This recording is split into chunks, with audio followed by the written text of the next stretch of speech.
Mi novia me dejó solo porque se aburrió. Ella dijo, pero seguiremos siendo amigos, ¿cierto? Pensó que yo seguiría pagando sus cuentas. Nunca pensé que escribiría algo como esto, pero creo que ponerlo por escrito es la única forma en la que puedo ordenar lo que pasó. Soy Maximiliano, tengo 26 años, y hace poco mi novia de 3 años, Montserrat, me dejó diciéndome una frase que todavía no logro procesar, es que me aburrí, Max. No quiero desperdiciar mi vida al lado de un solo hombre. Quiero divertirme. Lo dijo con una tranquilidad que todavía me sorprende, como si me estuviera pidiendo que comprara algo en la tienda. Luego remató con, pero seguiremos siendo amigos, ¿cierto?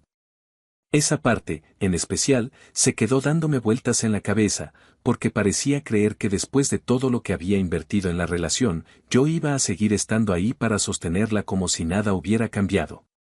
Pero para entender el impacto de todo esto, necesito contar cómo empezó nuestra historia. A veces creo que desde el principio hubo señales, pero es fácil encontrar advertencias cuando ya es demasiado tarde. La conocí en un restaurante donde solía cenar después del trabajo. Yo trabajo en un bufete de abogados, no soy socio ni nada cercano a eso, pero tengo un puesto estable y un buen futuro. Aunque el trabajo es exigente, siempre he sido alguien disciplinado y me ha ido bien. Esa noche estaba en una mesa al fondo cuando Montserrat subió a una tarima improvisada con un micrófono y una guitarra acústica. Su voz no era técnicamente perfecta, pero tenía algo especial, transmitía emociones de una manera difícil de describir. No destacaba por potencia o técnica, sino por una mezcla entre vulnerabilidad y determinación. Cuando terminó de cantar, fue mesa por mesa entregando tarjetas promocionales. Se notaba que estaba nerviosa.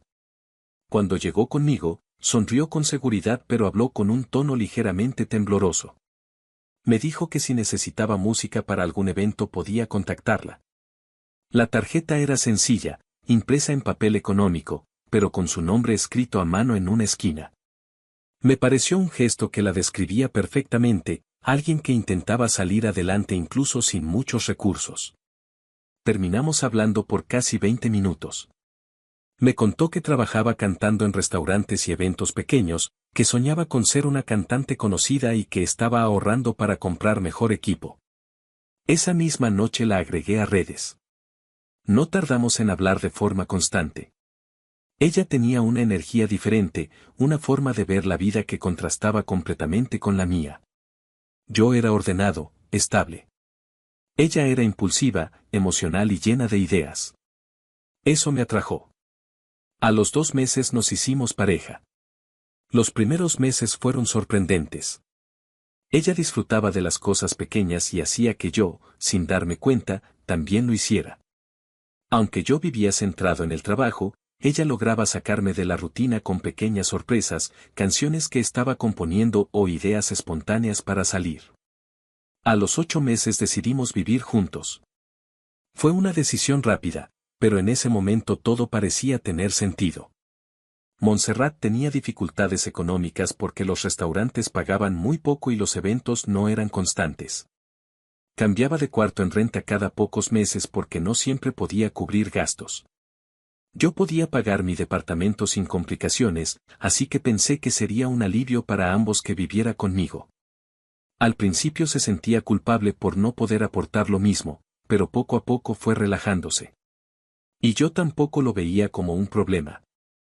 Pensaba que era parte de estar en una relación, apoyarse mutuamente cuando uno lo necesita. Con el tiempo, ella decidió endeudarse para comprar equipo musical más profesional, un micrófono, una interfaz de audio, un teclado y un pequeño amplificador. Tomó un crédito sin tener ingresos suficientes para pagarlo con seguridad. Yo sabía exactamente cómo iba a terminar eso, y mis sospechas se confirmaron. Cada mes yo terminaba cubriendo las mensualidades del crédito porque ella no podía. Decía lo mismo siempre, cuando sea famosa te voy a pagar todo. No te vas a arrepentir. Yo quería creerle, no por necesidad económica, sino porque quería verla cumplir sus metas. Su ilusión era contagiosa. Me convencí de que tarde o temprano lo lograría. No conforme con el crédito del equipo, también decidió comprar un auto financiado para poder trasladarse a eventos. El auto no era nuevo ni caro, pero sí representaba otro gasto que ella no podía costear. Igual que antes, terminé pagando gran parte de las mensualidades. Ella aportaba lo que podía, pero era poco. La convivencia fue reveladora. Yo era disciplinado, puntual, ordenado, ella era espontánea, olvidadiza, caótica. Chocábamos a veces por responsabilidades básicas, pero también encontrábamos equilibrio. Ella llenaba la casa de música y creatividad. Yo llegaba de un día agotador en el bufete y la encontraba emocionada porque había compuesto algo nuevo. Aunque la carga económica recaía en mí, yo elegía creer en su futuro. Pensaba que era temporal. Hace 6 meses algo inesperado ocurrió. Una de sus canciones se volvió medianamente viral en TikTok. No fue un éxito masivo, pero sí le trajo más seguidores, más vistas y algunos ingresos. Comenzó a recibir invitaciones para presentarse en lugares un poco más serios y a vender algunas piezas musicales. Estaba feliz, y yo compartía esa felicidad. Al fin, después de tanto esfuerzo, parecía que las cosas empezaban a moverse. Pero mientras más crecía su pequeña exposición, más cambiaba su actitud. Ya no compartía sus avances conmigo con la misma emoción. Salía más seguido, pasaba más tiempo con otros músicos, hablaba menos de sus preocupaciones y más de oportunidades futuras. Algunos mensajes que recibía en redes tenían una intención evidente y aunque confiaba en ella, veía cómo su comportamiento empezaba a mostrar distancia. Yo trabajaba muchas horas y cuando regresaba, a veces ya no estaba. O llegaba tarde sin avisar. Un día, al volver del trabajo, la encontré sentada en el sillón, seria, como si hubiera estado ensayando mentalmente lo que iba a decir. Apenas cerré la puerta, pronunció lo que cambió todo: Max, tenemos que hablar. Sentí un vuelco en el estómago. Me senté y ella continuó sin titubear. Estoy aburrida. No quiero desperdiciar mi vida al lado de un solo hombre. Quiero divertirme. Quiero vivir mi vida como artista. Creo que lo mejor es que terminemos. No lo dijo con enojo ni tristeza, sino con absoluta seguridad. Y después, como si fuera algo lógico, añadió: pero seguiremos siendo amigos, ¿cierto? Esa frase me destruyó más que todo lo anterior. Sentí que borraba de un plumazo los años que pasamos juntos, todo lo que hice por ella, todas las veces que cargué con sus gastos, sus deudas y sus sueños. Estaba tan sorprendido que no supe qué responder. Solo dije: sí, supongo que sí. No sé si lo dije por shock, por inercia o porque necesitaba terminar la conversación. 3 días después se mudó con sus padres. Se llevó su ropa, su equipo musical y algunas pertenencias. El auto se quedó en el estacionamiento, pero las mensualidades seguían existiendo. Después de eso, la casa se sintió vacía de una forma que nunca había experimentado. El silencio pesaba más que cualquier discusión que alguna vez tuvimos. Pasaron varias semanas desde que Montserrat se mudó con sus padres. Yo seguía ajustándome al silencio de la casa y al hecho de que ahora todo dependía solo de mí. No podía negar que había días en los que la extrañaba, pero también había una sensación de alivio que no esperaba sentir tan pronto.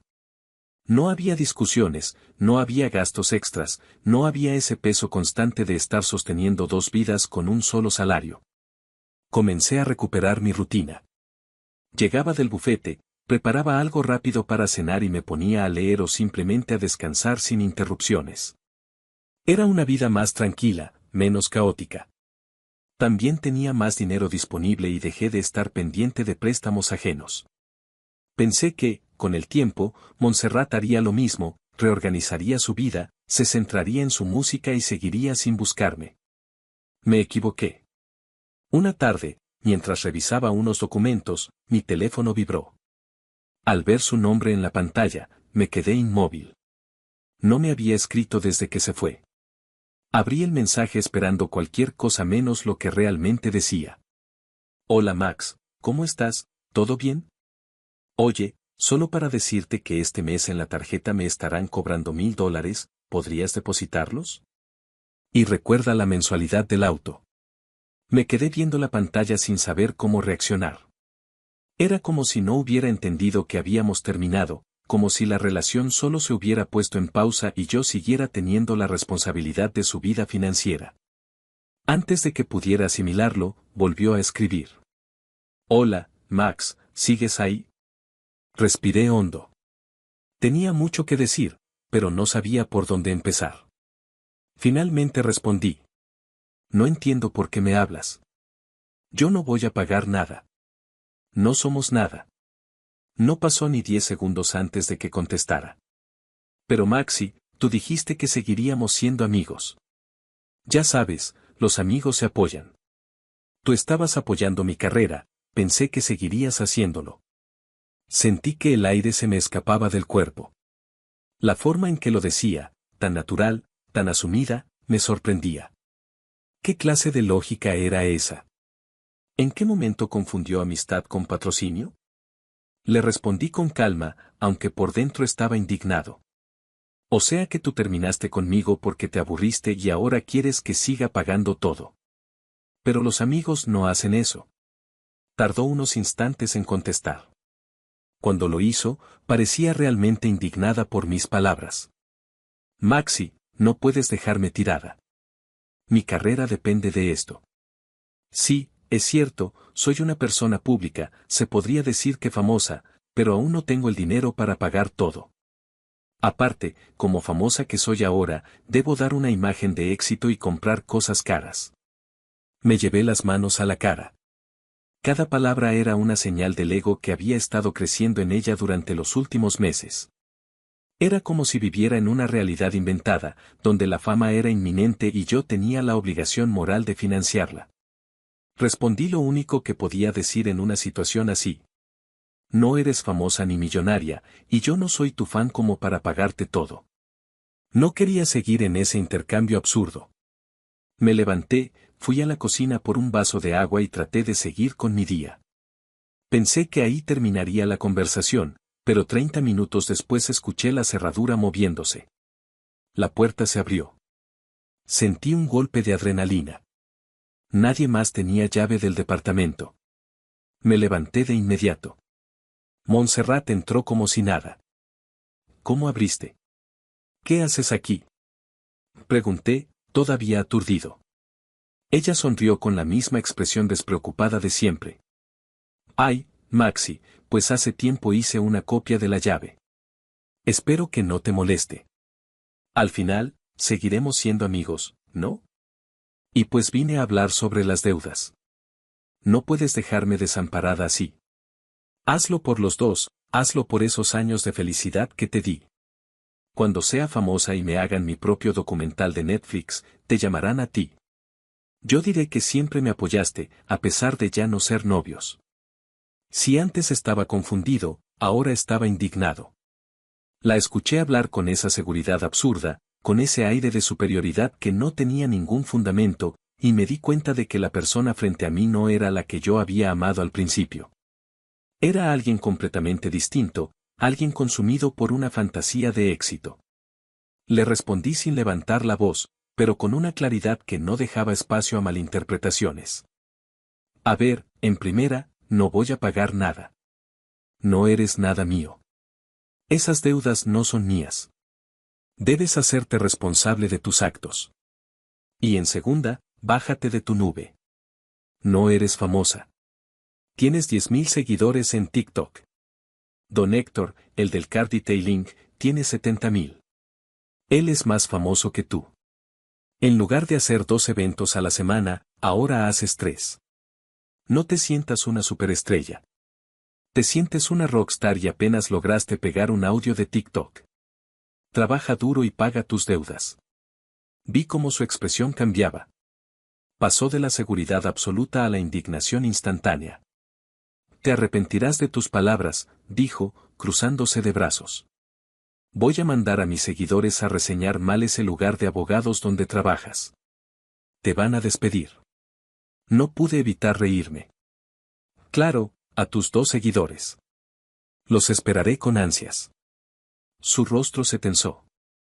Te voy a demandar por pérdida de tiempo, soltó, completamente seria. Esta vez me reí más fuerte. ¿En serio le acabas de decir eso a un abogado? Ella se dio media vuelta, furiosa, y salió dando un portazo.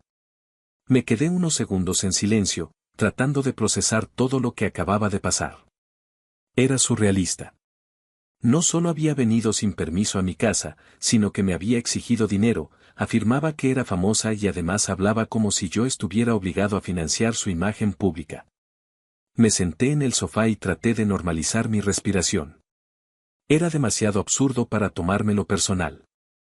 La veía como si estuviera perdiendo el piso, desconectándose de la realidad.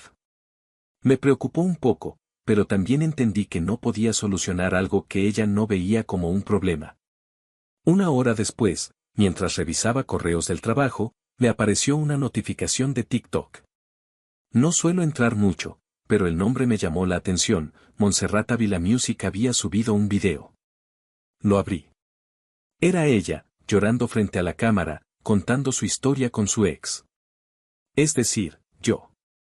Estaba diciendo que la había abandonado, que la había dejado en el peor momento de su vida, que no tenía corazón y que la había despojado de todo lo que tenía. Lo más absurdo fue que trató de pintarse como una víctima total, mencionando que yo era un hombre sin sentimientos que solo veía números y leyes. El video tuvo 300 vistas.